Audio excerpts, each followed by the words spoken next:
যাবে জগিং এবং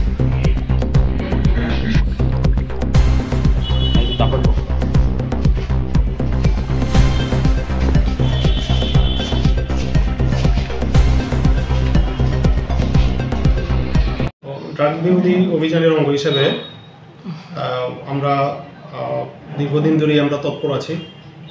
তো আজকে আমাদের কাছে গোপন সংবাদের ভিত্তিতে খবর আসে দক্ষিণ নয়াপাড়ার শিশু তীর্থ স্কুলের কাছাকাছি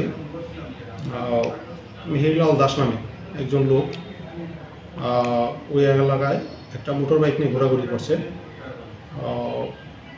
আমাদের কাছে যে খবরটা আসে তিনি বলেন ড্রাগ বিক্রেতা, মানুষের কাছে ড্রাগ বিক্রি করছে। সেই খবরের ভিত্তিতে আমরা একটা টিম তৈরি করি। Inspector Suleman Riang, sub inspector Biswas Saha এবং আমি নিজে আমরা টিম নিয়ে ঘটনাস্থলে পৌঁছি এবং তাকে আমরা দক্ষিণ নয়াপাড়াতে আমরা আটক করি।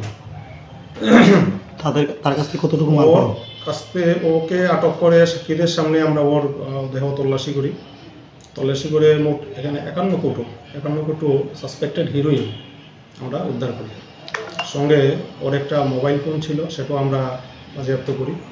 একটা মোটর বাইক ছিল, বাইকটা গ্ল্যামার, একটা মোটর বাইক TR05D9239।